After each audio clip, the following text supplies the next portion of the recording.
मुअज़्ज़ज़ मोहतरम सामिईन इज़ाम मुरब्बियान किराम रहिमना व रहिमकुमुल्लाह तआला अस्सलामु अलैकुम व रहमतुल्लाहि व बरकातुहू। अल्लाह जल्ल शानुहुर आलिशान दरबारे असंख्य अगणित शुक्रिया ज्ञापन करी যে রব্বে করিম আমাদেরকে তার ঘরে আসার বসার তৌফিক দান করলেন। এজন্য আল্লাহর শুকরিয়া আদায় করে সবাই বলি আলহামদুলিল্লাহ। আল্লাহর প্যারা হাবিব, প্যারা মাহবুব, প্যারা বন্ধু নূরে মুহাম্মদুর রাসূলুল্লাহ সাল্লাল্লাহু তাআলা আলাইহি ওয়াসাল্লামের উপর লাখ দরুদ ও সালামের হাদিয়া সাল্লাল্লাহু তাআলা আলাইহি ওয়াসাল্লাম। সম্মানিত উপস্থিতি, আমরা পবিত্র মাহে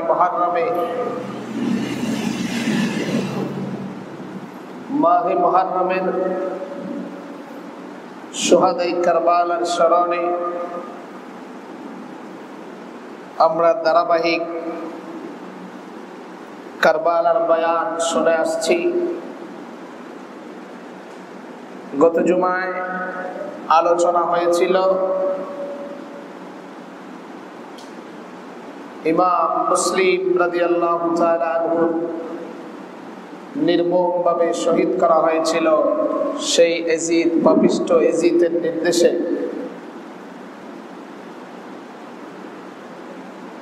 পাপিষ্ঠ ইয়াজিদ উবাইদুল্লাহ বিন জিয়াদের মাধ্যমে মুসলিম বিন আকিলকে শহীদ করেছিল।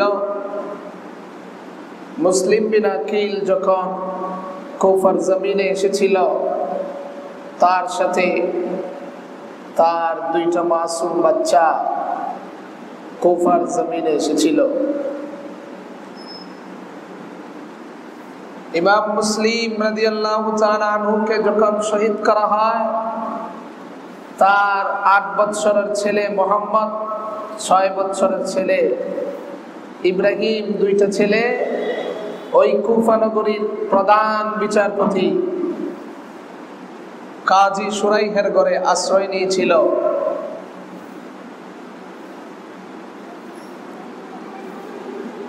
কি নির্মম ইতিহাস!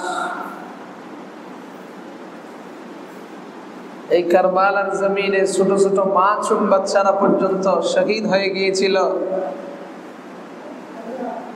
যেই বাচ্চা বাবার সাথে থাকার কথা, মায়ের সাথে থাকার কথা, মা বাবা ছাড়া ঘুম হয় না, সেই বাচ্চা দুটোকেও শহীদ হতে হয়েছে পাপিষ্ঠ ইয়াজিদের নির্দেশে।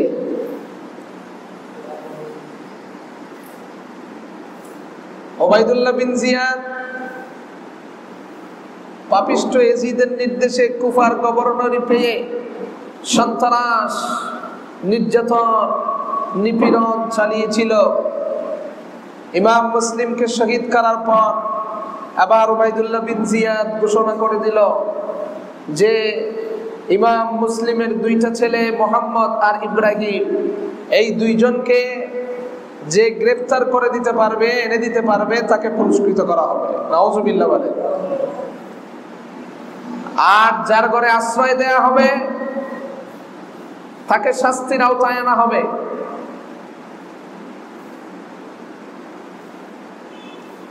এবার সেই কুফার প্রধান বিচারপতি কাজী শুরাই এই ঘোষণা শোনার পর সে চিন্তা করলো, হায় হায়, ইমাম মুসলিম বিন আকিলকে শহীদ করা হয়েছে, এবার তার মাসুম দুইটা বাচ্চাকে উবাইদুল্লাহ বিন জিয়াদ শহীদ করে ফেলবে।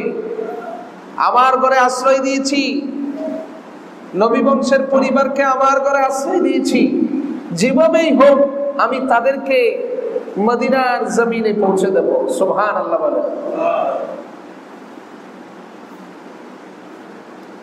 উবাইদুল্লাহ বিন জিয়াদ ঘোষণা করে দিল, এই কুফা নগরী, এই কুফাবাসী,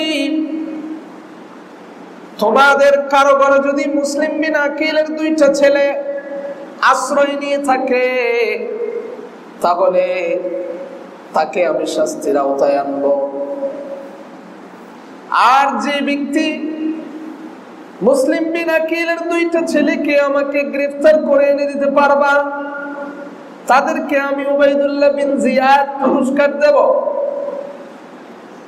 এই ঘোষণা শোনার পর ওই কুফা নগরীর প্রধান বিচারপতি কাজী শুরাই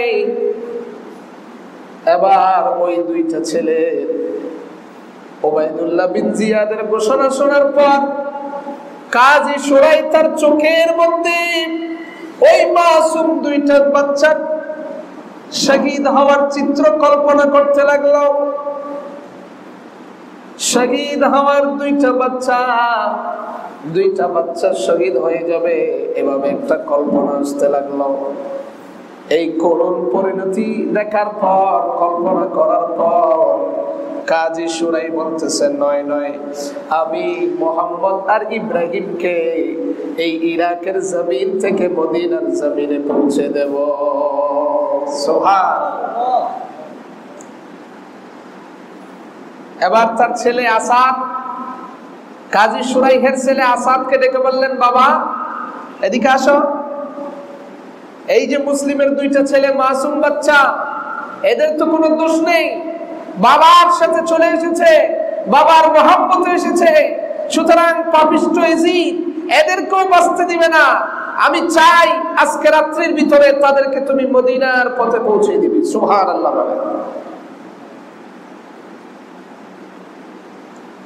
আবার তার ছেলেকে দিয়ে যখন বিদায় দিয়ে দিবে, কাজী শুরাই দুইটা ছেলেকে বুকের মধ্যে জড়িয়ে ধরে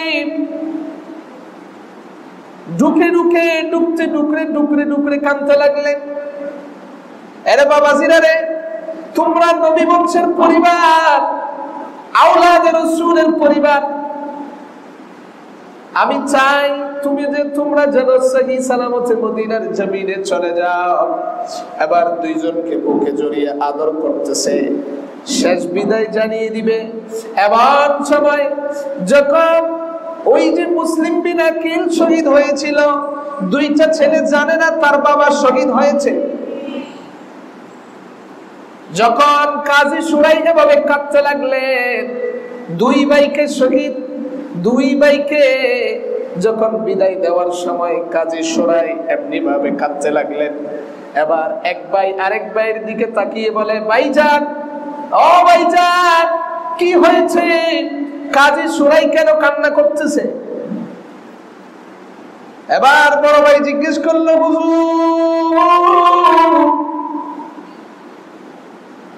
আপনি এভাবে কান্না করতেছেন কেন? এভাবে কান্না করে তো কোনো মানুষ যদি শহীদ হয়, মারা যায়, বলুন আমাদের আব্বাজানের কি হয়েছে? এ কথা বলতে দেরি কাজী শুরাই দুইটা চোখের পানি ছেড়ে দিলে, দুইটা চোখের পানি ছেড়ে দিয়ে বলল, বাবারে, তোমাদের বাবা তো শহীদ হয়ে গেছে জালেমদের হাতে। সুবহানাল্লাহ বলে। এই কথা বলার পর দুই ভাই হুঁশ হারিয়ে ফেললো, জ্ঞান হারিয়ে ফেললো। দুই ভাই জ্ঞান হারিয়ে পড়ে গেল। কিছুক্ষণ পর দুই ভাইয়ের যখন হুঁশ ফিরিয়ে এলো, এবার দুই ভাইকে কাজী শুরাই বুঝিয়ে শুনিয়ে বিদায় দিয়ে দিল। এবার কাজী শুরাই বলতেছে, এই বাবাজিরা শোনো, মোহাম্মদ ইব্রাহিম তোমরা মদিনার জমিনে চলে যাবে, মদিনার জমিনে গিয়ে আমার নূরের নবীর কাছে দুরূদ ও সালামের হাদিয়া পেশ করবে। সুবহানাল্লাহ। ওই আসাদকে দিয়ে এবার দুই ভাইকে যখন বাবুল ইরাকিন থেকে কাজী শুরাই বলল, এই বাবা আসাদ, আমার ছেলে এই ইরাক থেকে একটা কাফেলা মদিনার দিকে যাবে, তুমি এই দুই ভাইকে রাতের অন্ধকারে তাদের কাফেলার সাথে পাঠিয়ে দাও, যাতে তারা সহি সালামতে মদিনায় পৌঁছে যেতে পারে। আবার তার ছেলে আসাদ দুই ভাইকে নিয়ে সেই বাবুল ইরাকিনে গেলেও যাওয়ার পর দেখতে পেল যে সেই কাফেলা আগেই রওনা হয়ে গিয়েছে। এবার দ্রুত বেগে আসাদ দুই ভাইকে নিয়ে কাফেলার পিছনে ছুটলো। দেখতেছে পিছনে দুলা উঠতেছে, তো বলতেছে, আসাদ বলতেছে, এই মোহাম্মদ ইব্রাহিম, তোমরা দেখো ওই যে দুলা উঠতেছে, দৌড়ে চলে যাও, ওই কাফেলার সাথে একসাথে হয়ে যাবে, তারপর তাদের সাথে তোমরা মদিনার পথে চলে যাবে। দুই ভাই যখন কাফেলার পিছু পিছু চলতে লাগলো, কিছু পথ যাওয়ার পর, এবার আর কিছু পথ যাওয়ার পর আর দুলা দেখা যাচ্ছে না, কাফেলার পিছনের আর দুলা দেখা যাচ্ছে না, পথ হারিয়ে ফেললো। এমন সময় ওই যে পাপিষ্ঠ উবাইদুল্লাহ বিন জিয়াদের অর্থলিপ্সু সিপাহীরা গুড়াগুড়ি করতেছে যে মুসলিমের দুই বেটাকে যে গ্রেফতার করে দিতে পারবে তাকে পুরস্কার দেয়া হবে। এমনি ভাবে তারা ঘুরতে ঘুরতে ঘুরতে ঘুরতে ওই দুই ভাইকে পেয়ে গেল, দুই ভাইকে গ্রেফতার করে ফেলল। শেষ পর্যন্ত দুই ভাইকে ধরে উবাইদুল্লাহ বিন জিয়াদের কাছে নিয়ে গেল। উবাইদুল্লাহ বিন জিয়াদ বন্দিশালায়, জেলখানায় আটকে দিল। এবার বন্দিশালায় আটকে দেওয়ার পর সেই জেলখানার যিনি দারোগা ছিলেন ইমাম মশকুর রাদিয়াল্লাহু তাআলা আনহু, যার মনের মধ্যে, যার কলবের মধ্যে আহলে বাইত আওলাদে রাসূলের নবী বংশের মহব্বত ছিল, সুবহানাল্লাহ বলেন। যখন দুই ভাইকে জেলখানায় আটকে দিল, বন্দিশালায় আটকে দিল, ওই জেলখানার দারোগা ইমাম মশকুর রাদিয়াল্লাহু তাআলা আনহু বলতেছে, কিরে এত সুন্দর চেহারা, এত সুন্দর নূরানি চেহারা, দুইটা বাচ্চা, নবী বংশের পরিবার, আমি মশকুর তাদেরকে আটকে রাখতে পারবো না। সে নিরাপদে সুন্দর করে তার ঘরের মধ্যে নিয়ে গেল। ঘরের মধ্যে নিয়ে যাওয়ার পর সুন্দর করে আপ্যায়ন করে খানাপিনা খাওয়ানোর পর দুই ভাইকে বলল, এই ইমাম মোহাম্মদ আর ইব্রাহিম, শোনো, আমি বলে দিচ্ছি, তোমরা এই পথ ধরে কাদেসিয়ার পথে চলে যাবে। কাদেসিয়ার পথে যাওয়ার পর আমি আমার হাত থেকে একটা আংটি দিয়ে দিচ্ছি, এই আংটিটা নিয়ে তোমরা কোতওয়াল নামক একজন ব্যক্তিকে দিবে, সে আমার ভাই। সুবহানাল্লাহ বলেন। আমার ভাইকে আংটিটা দিবা, তাহলে আমার ভাই নিরাপদে তোমাদেরকে মদিনার জমিনে পৌঁছে দিবে। ভাগ্যের কি নির্মম পরিহাস, আংটি দিয়ে দিল, দুই ভাই যাচ্ছে। যাওয়ার পথে আবার সেই রাত্রিবেলায় দেখা যাচ্ছে যে দুই ভাই ঘুরে ঘুরে যেখান থেকে রওনা দিয়েছে, সকালবেলা ঠিক সেই জায়গায় আবার চলে আসছে। এবার দুই ভাই গলাগলি করে কান্নাকাটি শুরু করে দিছে। এক ভাই আরেক ভাইকে বলতেছে, ভাইজান, আমরা কোথায় আসলাম, কোথায় আসলাম? এবার দুই ভাই একটা গাছের নিচে আশ্রয় নিয়ে নিল, লুকিয়ে গেল। গাছের পাশে একটা ঝর্ণা ছিল। সকাল বেলায় একটা কাজের মেয়ে পানি নিতে এসেছে। পানি নিতে আসার পর ওই কাজের মেয়েটা দেখতে পেল এত সুন্দর দুইটা ছেলে, ফুটফুটে দুইটা মাসুম বাচ্চা বসে বসে কান্নাকাটি করতেছে। এবার ওই কাজের মেয়ে জিজ্ঞেস করে, এই বাবারা, কি রে, কান্নাকাটি করতেছে কেন? তখন তারা পরিচয় দেয় না। তারা বলতেছে, আমরা রাস্তা বুলা, হতভাগা, আমরা মুসাফির। ওই মহিলা আবার চিন্তা করতেছে, কুফা নগরী তো এখন আর কারবালার ঘটনা ঘটতেছে। এই ঘটনা হয়েছে, মুসলিম বিন শহীদকে, মুসলিম বিন আকিলকে শহীদ করা হয়েছে, হয়তোবা তার দুইটা সন্তান হতে পারে। তখন সে বলল, এই আমার তো মনে হয় তোমরা মুসলিম বিন আকিলের দুইটা ছেলে। তখন বলতেছে, হ্যাঁ, আমরা মুসলিম বিন আকিলের ছেলে। বাবার নাম যখন বলছে, দুই ভাই কাঁদতে লাগলো। ওই কাজের মেয়ে ডাক দিয়ে বলতেছে, বাবারা, তোমাদের কোনো ভয় নাই, তোমাদের কোনো ভয় নাই, আমি তোমাদেরকে আমার মুনিমের কাছে নিয়ে যাব। আমার মুনিব মহিলা স্ত্রী, সে একজন নবী প্রেমিক, আওলাদে রাসূলের ভক্ত। সুবহানাল্লাহ বলে। এই কথা বলে কাজের মেয়ে দুইটা বাচ্চাকে নিয়ে মনিবের কাছে চলে গেল। মনিবের কাছে যাওয়ার পর যখন বলল যে মনিব, এই দুইটা বাচ্চা ইমাম মুসলিম বিন আকিলের ছেলে, মনিব খুশি হয়ে বলতেছে, হায় হায়, এটা তো নবী বংশের পরিবার। সুবহানাল্লাহ বলে। ছেলের মতো আদর যত্ন করে ঘরের মধ্যে রেখে দিলেন, ওই মহিলার ঘরের মধ্যে রেখে দিলেন। এদিক দিয়ে উবাইদুল্লাহ বিন জিয়াদ যখন জানতে পারল ইমাম মশকুর দুইটা ছেলেকে জেলখানা থেকে ছেড়ে দিয়েছে, তখন উবাইদুল্লাহ বিন জিয়াদ ইমাম মশকুরকে ডাকলেন। ইমাম মশকুরকে ডাকার পর ইমাম মশকুরকে বলতেছেন, কিরে, তুমি আমার অনুমতি ছাড়া কেন দুইজনকে ছেড়ে দিয়েছ? ইমাম মশকুর বলতেছে, আল্লাহর সন্তুষ্টির উদ্দেশ্যে আমি নবী বংশের আওলাদকে ছেড়ে দিয়েছি। আমার নবীর শাফাতের আশায় আমি নবী বংশের দুইটা ছেলেকে ছেড়ে দিয়েছি। আল্লাহু আকবার। কি মহব্বত! এই বলে উবাইদুল্লাহ বিন জিয়াদ ইমাম মশকুরকে আঘাত করতে লাগলো। 500 কুররা মারবো। উবাইদুল্লাহ বিন জিয়াদ বলতেছে, ওকে 500 কুররা মারো। প্রথম কুররা মারার পর ইমাম মশকুর বলতেছে, বিসমিল্লাহির রহমানির রহিম। দ্বিতীয় কুররা মারার পর ইমাম মশকুর রাদিয়াল্লাহু তাআলা আনহু বলতেছে, আল্লাহ আমাকে ধৈর্য ধারণ করো। আল্লাহু আকবার। কেমন ধৈর্য! নবী বংশের জন্য শহীদ হয়। তৃতীয় কুররা মারার পর ইমাম মশকুর বলতেছে, আল্লাহ আমাকে ক্ষমা করো। সুবহানাল্লাহ বলে। চতুর্থ কুররা মারার পর ইমাম মশকুর বলতেছে, আল্লাহ তুমি সাক্ষী, আমি নবী বংশের জন্য শহীদ হয়ে যাচ্ছি। পঞ্চম কুররা মারার পর ইমাম মশকুর বলতেছে, আল্লাহ কিয়ামতের ময়দানে নবী বংশের সাথে আমাকে মিলিত করে দিও। সুবহানাল্লাহ। এভাবে কুররা মারতে মারতে মারতে মারতে ইমাম মশকুরকে শহীদ করা হলো।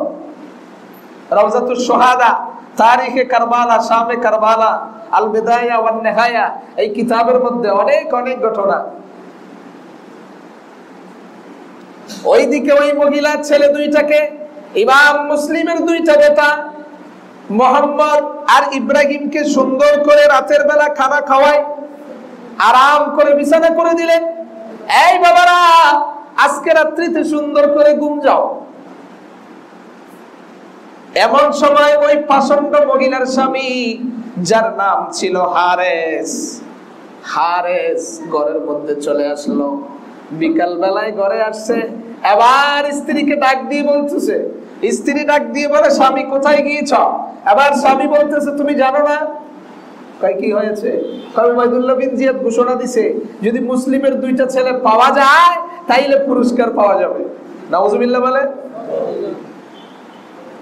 স্ত্রী এই কথা শোনার পর স্বামীকে তিরস্কার করে বলতেছে, হায় হায়, এই কেমন মানুষ তুমি, এই কেমন নিষ্ঠুর মানুষ, তুমি নবীকে কিভাবে জবাব দিবা?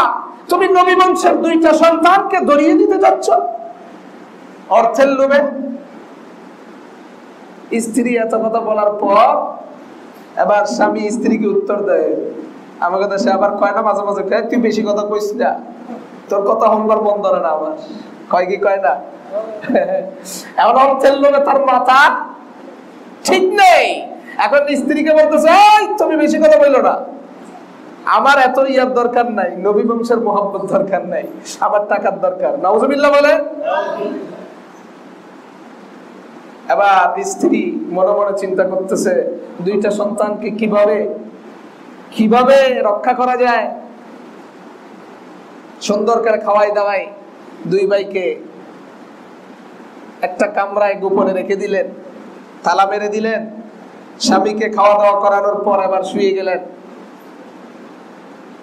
আবার মহিলা শুয়ে শুয়ে চিন্তা করতেছেন, আল্লাহ নবী বংশের আওলাদদেরকে আমি রক্ষা করবার চাই, কিভাবে রক্ষা করব আল্লাহ? আমি যদি রক্ষা করতে না পারি তাহলে কিয়ামতের ময়দানে আমি কি জবাব দেব আমার নবীর কাছে? আমার নবীর শাফাআতকে আমি পাবো?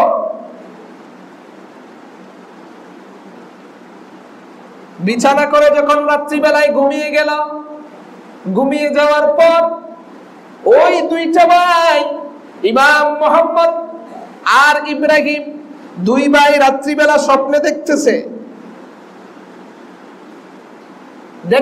রাত্রিবেলায় হাউজে কাউসার দেখা যাচ্ছে। সুবহানাল্লাহ। হাউজে কাউসারের পাশে আমার নবী দাঁড়িয়ে আছেন। আল্লাহু আকবার। আমার নবীর পাশে মাওলা আলী শের খুদা দাঁড়িয়ে আছে। মাওলা আলী শের খুদার পাশে ফাতেমা দাঁড়িয়ে আছে। ফাতেমার পাশে ওই দুই বেটার বাবা ইমাম মুসলিম দাঁড়িয়ে আছে। সুবহানাল্লাহ বলেন। এবার আমার নবী ইমাম মুসলিমকে ডাক মেরে বলতেছেন, আরে মুসলিম, তুমি তো চলে এসেছ, আর তোমার দুইটা সন্তানকে বুঝি জালেমদের হাতে রেখে এসেছ? আবার ইমাম মুসলিম কয়, ইয়া রাসূলুল্লাহ, বেশি দেরি নেই তো, আমার সন্তানও দেখবেন যে আর দুই চার কদম পর চলে আসবে। সুবহানাল্লাহ বলে। কালকে সূর্যোদয়ের আগেই দেখবেন যে আমার দুইটা ছেলে চলে এসেছে, শহীদ হয়ে গেছে। এই চিত্র দেখার পর দুই ভাই, এই স্বপ্ন দেখার পর ঘুম ভেঙে গেল। ঘুম ভাঙার পর দুই ভাই হাউ মাউ করে কাঁদতে লাগলো। একজন আরেকজনের গলায় ধরে, ভাইজান কি দেখলাম, কি দেখলাম? আমরা দুই ভাই শহীদ হয়ে যাব। আমার বাবা জানকে দেখলাম, নবীকে দেখলাম, হাউজে কাউসার দেখলাম, মাওলা আলী শের খোদাকে দেখলাম, ফাতেমাকে দেখলাম। যখন কাঁদতে লাগলো, ওই যে নিষ্ঠুর স্বামী হারেস, ওই মহিলার স্বামী হারেস স্ত্রীকে বলতেছে, অব স্ত্রী, পাশের শিশুদের কান্না শোনা যায়। এবার স্ত্রী চালাকি করে বলতেছে, নয় নয়, পাশের বাড়ির কোন বাচ্চা কাঁদতেছে। সুবহানাল্লাহ বলে।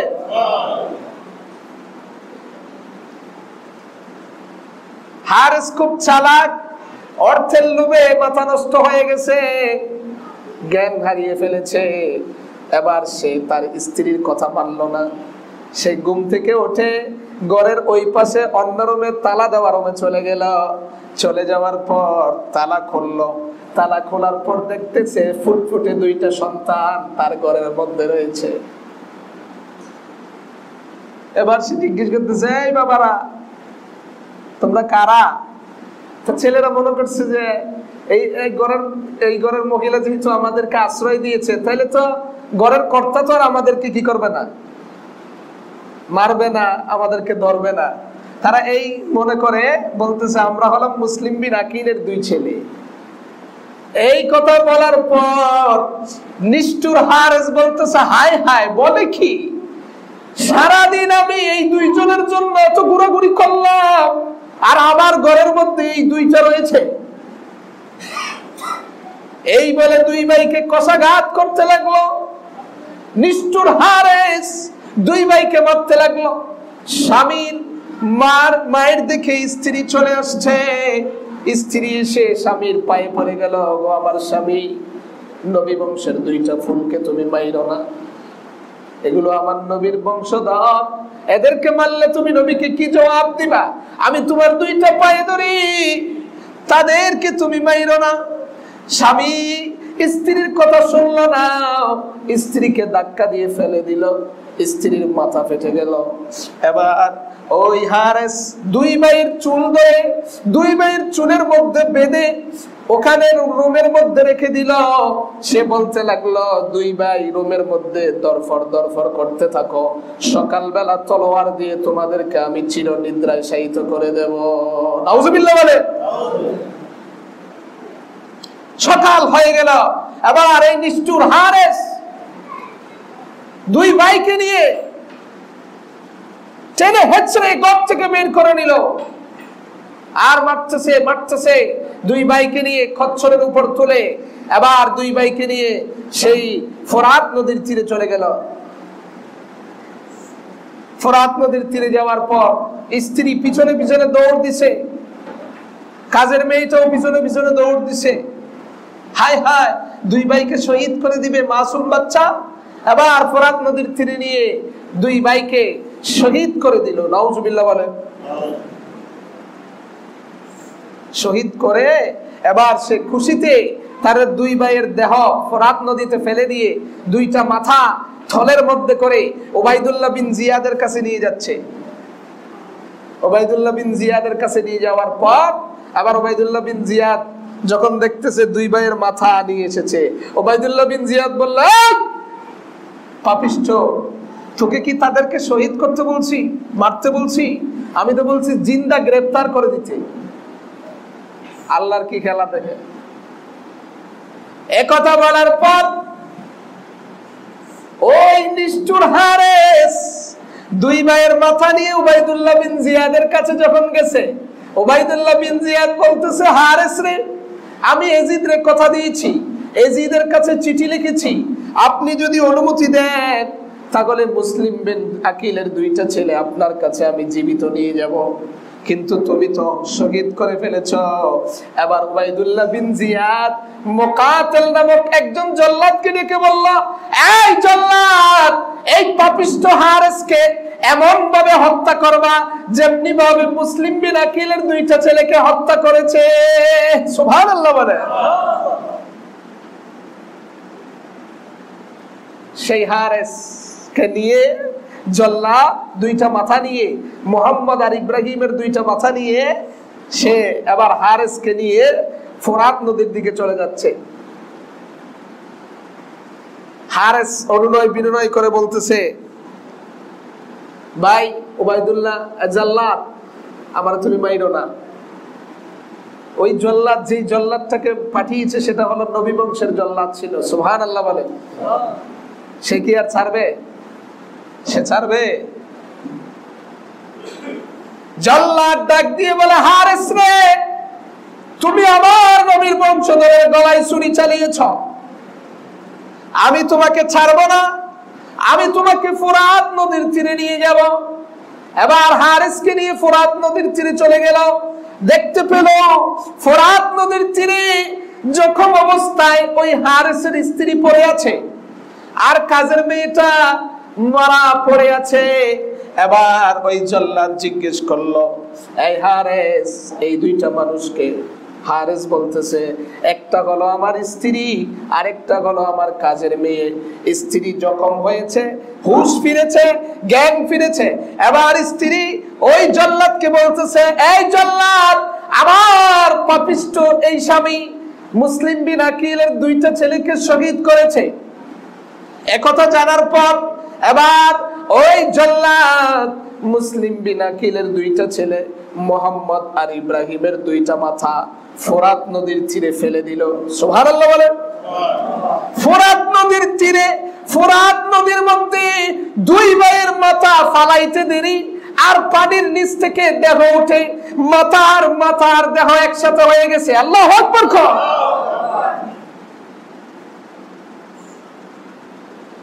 দুই ভাইয়ের মাথা একসাথে হয়ে নিরুদ্দেশ হয়ে গেল।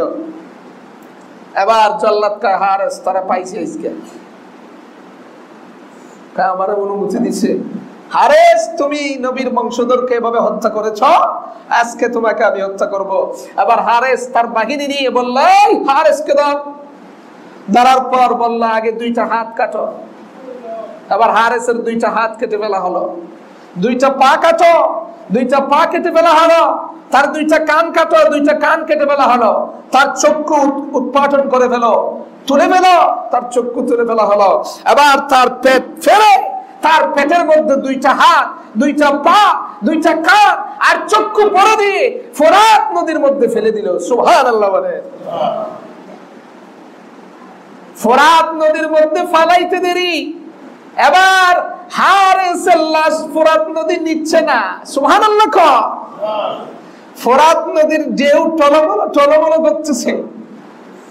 নদীতে ফালাই দেওয়ার পর নদী ঢেউ দিয়ে দিয়ে ফোরাত নদীর ঢেউ দিয়ে কুলের মধ্যে তুলে দিচ্ছে, তীরের মধ্যে তুলে দিচ্ছে। এভাবে তিনবার হয়ে গেল। মাঝখানে ফালায় আর তীরের মধ্যে চলে আসে। তারপর শেষ পর্যন্ত গর্ত করে হারেসের লাশ মাটির ভিতরে পুঁতে ফেলতে চাইলো, দেখা গেল যে মাটিও হারেসকে তুলে দিচ্ছে। আল্লাহু আকবার। নবী বংশের সাথে বেয়াদবি পরিণতি আল্লাহ দেখাই দিচ্ছে। মাটিও তাকে নিচ্ছে না। শেষ পর্যন্ত উপায় না পেয়ে হারেসের লাশ ওই জল্লাদ আগুন দিয়ে পুড়িয়ে দিল। সুবহানাল্লাহ বলে। কি পরিণতি হয়েছে দেখছেন? ফরাত নদীও বুঝতেছে, এই নবী বংশের আওলাদকে শহীদ করেছ আর তুমি আমার মাঝে আসবা। মাটি বলতেছে, আসমান আর জমিন সুখে কাতর হয়ে গেছে। জমিন বলতেছে, আমি সুখাহত হয়ে গেছি। আর তুমি নিষ্ঠুর পাপিষ্ঠ নবী বংশকে শহীদ করে হত্যা করে তুমি আমার ভিতর থাকবা না, আমার ভিতরে থাকতে দেব না, সুতরাং তোমাকে আগুনেই পোড়াতে হবে। সুবহানাল্লাহ বলে। ঠিক এমনি ভাবে এই হারেস মুসলিম বিন আকিলের দুইটা সন্তানকে শহীদ যখন করেছিল, ঠিক আমার আল্লাহ তেমনি ভাবে হারেসকে পরিণতি দেখিয়ে দিলেন। হারেসকে আমার আল্লাহ নিষ্ঠুর ভাবে তাকে হত্যা করা হলো। তাকে হত্যা করে এভাবে আযাব দুনিয়াবী শাস্তি দেয়া হলো। আর এই যে ইমাম মুসলিম বিন আকিলের দুইটা ছেলে যারা জান্নাতি, নবী বংশের পরিবার, দুইটা তো এমনিতেই জান্নাতি। সুবহানাল্লাহ বলেন। এই ইমাম মুসলিম বিন আকিলের দুইটা ছেলে, তো ইমাম মুসলিম আর তার দুইটা ছেলে মোহাম্মদ আর ইব্রাহিম কুফার জমিনে পাঠিয়েছিল ইমাম হোসাইন তদন্ত করার জন্য যে তাদের অবস্থা কি। কিন্তু অবস্থা যে এই অবস্থা, এই ঘটনাটা তো আর ইমাম হোসাইনকে কেউ পৌঁছায় নাই। যেদিন শহীদ হলো ঠিক একদিন আগে ইমাম হোসাইন কুফার জমিনে কুফার দিকে রওনা দিল। ইনশাআল্লাহ আগামী জুমায় কারবালার বয়ান, ইমাম হোসাইন কুফায় গেল, তারপর কি হলো ইনশাআল্লাহ ধারাবাহিক আলোচনা চলবে। আজকে এতটুকুই ইমাম মুসলিম বিন আকিলের দুইটা ছেলের শহীদের ঘটনা বর্ণনা করলাম। আল্লাহ পাক সবাইকে শোনার তৌফিক দান করুক, আমিন বলেন। ওয়া আখির দাওয়ানা আলহামদুলিল্লাহি রাব্বিল আলামিন।